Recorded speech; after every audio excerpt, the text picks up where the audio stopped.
একটা দরজা বন্ধ, হাজার দরজা খোলা। আল্লাহ পাক আমাদের সবার জন্যই কাউকে না কাউকে কোনো না কোনো কিছুই রেখেছেন। আপনজন, প্রিয়জন, কাছের জন সবাই দূরে চলে গেছে। কিন্তু আমি এই অনলাইনে এসে আমার প্রিয়, প্রিয় দুষ্টু মিষ্টি আপু ভাইয়াদের এত ভালোবাসার এত সাপোর্ট পাচ্ছি, আলহামদুলিল্লাহ। খুব, খুব ভালো লাগছে। আমি মধ্যবিত্ত পরিবারের একজন। আমি সবসময় চেষ্টা করি অল্পতেই খুশি থাকার। আল্লাহ পাক যেন আমার সফলতার চাবিকাঠি আপনাদের মাধ্যমেই আমাকে দেন। এভাবে সবসময় আশা করি আপনারা আমাকে ভালোবাসবেন, আমার পাশে থাকবেন, আমাকে সাপোর্ট করবেন। আসসালামু আলাইকুম। আমার প্রিয় আপু ভাইয়ারা সবাই কেমন আছেন? আশা করি আল্লাহর মধ্যে ভালো আছেন, সুস্থ আছেন। আজকে এই তরমুজটা হাতে নিয়ে চলে এসেছি আমার ভাইয়া আপুদের সামনে। ছোট্ট একটা তরমুজ। মানে পুরোটা না, একটা তরমুজের অংশ। এটুকুরই অনেক দাম। যদিও এখন আগের তুলনায় দামটা একটু কমেছে। কিন্তু তারপরেও আমাদের কাছে এটা একেবারে হাতের নাগালের বাইরে। প্রত্যেকদিন না খেতে পারলেও মাঝে, মাঝে চেষ্টা করি একটু একটু নিয়ে আসার। শুধু আমার জুবাইরের জন্য। তো যাই হোক, এটাও জুবাইরের আব্বু এনেছে। তো ভাবলাম যে এই তরমুজটা এত দাম দিয়ে খাবো, তো তরমুজের লাল অংশ খাবো আর সাদা সবুজ অংশটা ফেলে দেবো? না, এটা তো হয় না। তো এটা দিয়ে কিছু একটা আমি আজকে তৈরি করব। তো কি তৈরি করব, কিভাবে তৈরি করব, এটা জানতে হলে আমার প্রিয় আপু ভাইয়ারা আমার সাথেই থাকেন। প্লিজ শেষ পর্যন্ত আমার ভিডিওটা লাইক দিয়ে দেখা শুরু করেন আর আমাকে একটু ওয়াচ টাইম দেন। এখানে আমি কিন্তু এই তরমুজের খোসাগুলো ছিলে নিলাম।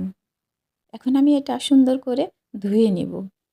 আর যেহেতু তরমুজ পানি, পানি একটা ফল, এটা যদি আগেই ধুয়ে না নিই তাহলে পরে কিন্তু পানি বের হবে। এমনিতেও পানি বের হয়, আরও পানি বেশি বের হবে। তাই তো আমি একটু ধুয়ে নিলাম। নিয়ে এটাকে এখন আমি গ্রেট করে নিব।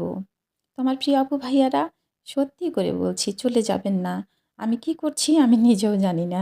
তবে কিছু একটা করব। এটা ভেবেই কিন্তু আজকে এই তরমুজের খোসাগুলো নিয়ে বসে গেছি। তো যাই হোক, এখানে কিন্তু আমি সবগুলোই খোসাগুলো গ্রেট করে নিলাম। এই যে দেখেন আমি একটু কেটে রেখেছি, তাই হালকা, হালকা কিন্তু পানি বের হয়ে গেছে। আমি এখন এটা হাত দিয়ে চেপে, চেপে নেব। তবে একদমই খুবই শক্ত করে চাপবো না। কারণ একটু যদি নরম না রাখি তাহলে অন্যান্য যে জিনিসগুলো দিব সেগুলো দিলে আবার মাখো, মাখো হবে না। তাই একটু হালকা করে চেপে নিলাম। নিয়ে যতটুকু পানি ফেলে দেওয়ার দিয়ে দিলাম আর বাকিটুকু তরমুজের গ্রেট করা অংশগুলো আমি নিয়ে নিলাম। নিয়ে এখন এটার সঙ্গে মিক্সড করব ধনেপাতা।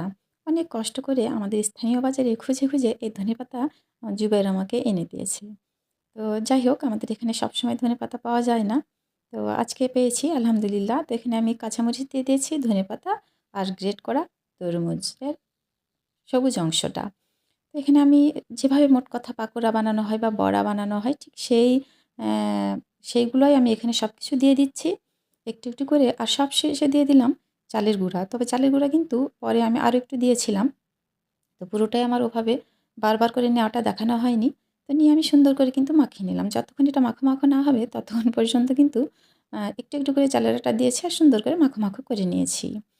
তো যাই হোক, যখন এতদূর পর্যন্ত এসেছি তখন শেষটা তো আমাকে দেখতেই হয়। মনে হচ্ছিল যে এটার মধ্যে যদি একটা ডিম দিই তো কেমন হয়? তো ভাবলাম যে ওরে বাবারে!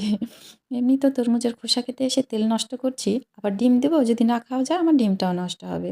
তাই তো অনেক চিন্তা ভাবনা করে ডিমটা আর দিলাম না। ঠিক যেভাবে পাকোড়া করে সেরকম করে গোল, গোল শেপ করে আমি গরম তেলের ভিতর কিন্তু এই তো দিয়ে দিচ্ছি। দেখা যাক আল্লাহর রহমতে এটা খাওয়া যায় কিনা, খাওয়ার উপযোগী হয় কিনা। আমি যে এটা ভাবছিলাম আর খুব মনের মধ্যে আমার টেনশন হচ্ছিল। কারণ আমি কক্ষনোই কোনো কিছু অনর্থক নষ্ট করতে চাই না। তবে যাই হোক, যেহেতু ইফতারের পর খেয়েছি ততক্ষণ পর্যন্ত আর অপেক্ষা না করি। তাই না আমার প্রিয় আপু ভাইয়ারা? দেখতে এটা যতটা সুন্দর হয়েছে খেতেও কিন্তু আলহামদুলিল্লাহ ঠিক ততটাই সুন্দর ছিল, ভালো ছিল। আমি এক বর্ণও মিথ্যে বলছি না। খুবই টেস্টি হয়েছিল আমার প্রিয় আপুরা। অবশ্যই তরমুজের খোসাটা নষ্ট না করে একবার পাকোড়া বানিয়ে খেয়ে দেখবেন। সবাই ভালো থাকবেন। আল্লাহ হাফেজ।